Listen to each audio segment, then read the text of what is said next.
Hey, I'm Cody Simpson and you're watching Noise 11.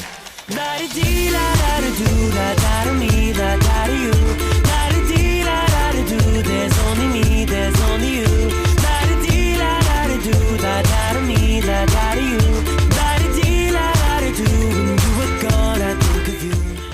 And we welcome Cody Simpson back into noise11.com. Good to have you here. Good to see you. And, we've got the Paradise times two. We've got Paradise and Surfers Paradise we can talk about this time. Sweet. Which is pretty exciting stuff, getting the debut album out. Mate, There's a bit of a bookend going on here with both, isn't there? I know, so good. And Surfers Paradise I'm definitely extremely proud of. That came out in July this year over for summer over in the US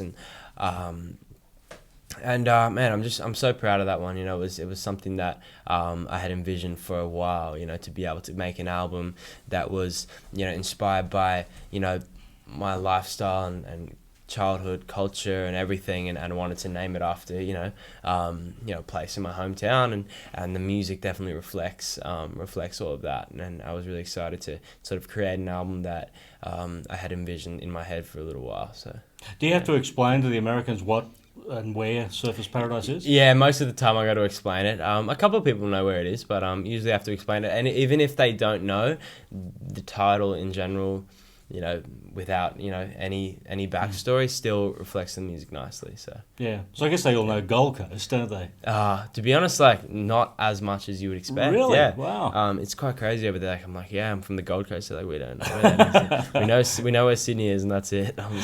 Mate. It's kind of unbelievable, though. Yeah. You might have to be the new Australian ambassador and that's what I'm doing. Step into Paul Hogan's shoes. I mean, that's what I'm doing. Every interview, I'm telling people about, you know why the album's named that and where I'm from, and I'm trying to take Australia around the world. So yeah. Well, La Da Dee is. Well, we'll talk about that song. Sweet. Which, you know, I could lead with the question: what does Cody Simpson and Paul McCartney have in common? And the answer would be, we sing. Well, you both have a song on the same soundtrack. Oh, Cloud with Chance and Meatballs. Yeah. He had the song in the movie, and I had the song. They had mine in the credits too, which is really cool. I mean, that was a cool movie to be part of. I've done a couple like animated movie soundtracks in the past, like maybe three now. It's always good to go to the premiere and like hear a song in the movie. That'd be pretty really weird, I would imagine. Yeah, definitely really adds like a cool element to the film, you know, and it's cool to hear your voice on the big screen too. Yeah, whereabouts in the movie is it?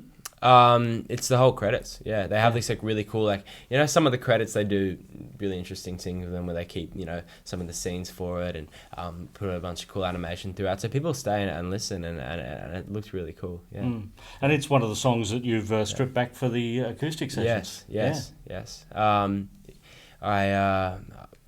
That came about. The acoustic sessions came about around mid-year, where I was on tour, and me and my guitarist, we were just kind of like jamming around, like playing some old songs of mine, trying to figure out what we're going to do with these like cool new versions we were coming up with, and we came out with this idea, you know, to put out an acoustic EP called the Acoustic Sessions, and we got in the studio and ended up, you know, putting together some really cool arrangements and reinterpretations of some, you know, old and more recent songs of mine to to give the fans some new versions of their favourites. Yeah. There's also a Christmas song on there too. Please Come Home for Christmas. Yeah. Which nice and classic song that I gave my little spin on. So. And very timely. Yeah, for sure. Yeah. For sure. Well, was there a sort of a short list of Christmas songs to choose from? Why that one? Not a short list. There was definitely a couple that we were there's a few that we were kind of contemplating doing, but I ended up really falling in love with that song, and you know, we thought we could put together a nice guitar arrangement for it and keep it really organic, and I thought my voice would sound nice on it. Aaron Neville was the version that I heard there. I was kind of like, yeah, sweet. Let's I was going to say, did you hear it from the Eagles? No, I didn't. Thought there might have been a bit of Irving connection that. there. Yeah. But there's been some great versions of that over the years. For sure. Yeah. For sure. Pretty Brown Eyes is another track from the acoustic sessions, which is also another one from Surfers. Yes. That one was the first single off Surfers Paradise, which again we stripped down for the acoustic sessions, and that was definitely the favourite song on the album. That was the biggest song I think of my career to date,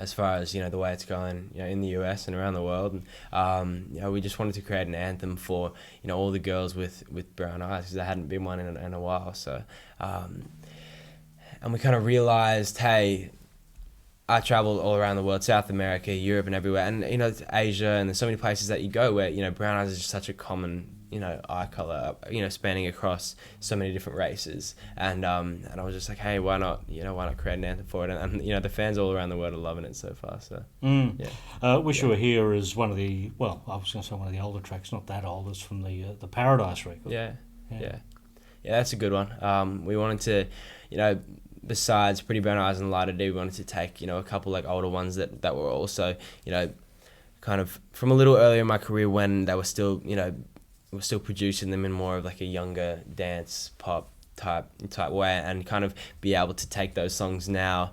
And All Day is the fourth one on there. So both which is of those, really, that's old. Yeah, and both of those were, you know, a little more pop R&B style. And we wanted to kind of, you know, be able to show people that I can, you know, reinterpret these songs into my more, you know, modern, more mature, organic style, and still, you know, be able to create great records out of them. So yeah, it's great.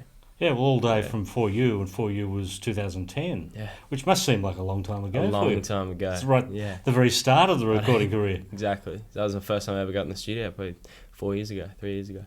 How much also from that album, from that EP, has survived today where you are inclined to perform? I still play III as an encore.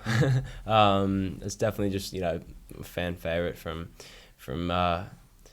ever since I kind of began. Well, so it started it all, didn't it, that song? Yeah. You know, it's always good to jump out and you know, throw it back to some of the songs that they still love. So yeah. The old Flow Rider days. Exactly. Yeah. That was an amazing story, though. I mean, you were putting songs up on YouTube. You got spotted. Yeah. And it really hasn't stopped, has it? It's been this non-stop career that has basically developed out of your bedroom. It has not stopped at all. It definitely hasn't stopped for a day, except for when I maybe have a day off here and there. But, you know, apart from that, we've just been working so hard the past couple of years, and I you know, have really just, you know, brought so many, you know, amazing opportunities into my life, and just, you know, making the most of every one of them. And you know, it's still just the beginning for me. Like, I'm still, you know, 16. Like, I'm still just starting to drive, you know, a car. Like, it's so much more I've yet to do. And, you know, I keep thinking, oh, you know, I got time, you know. So you haven't bought a car yet?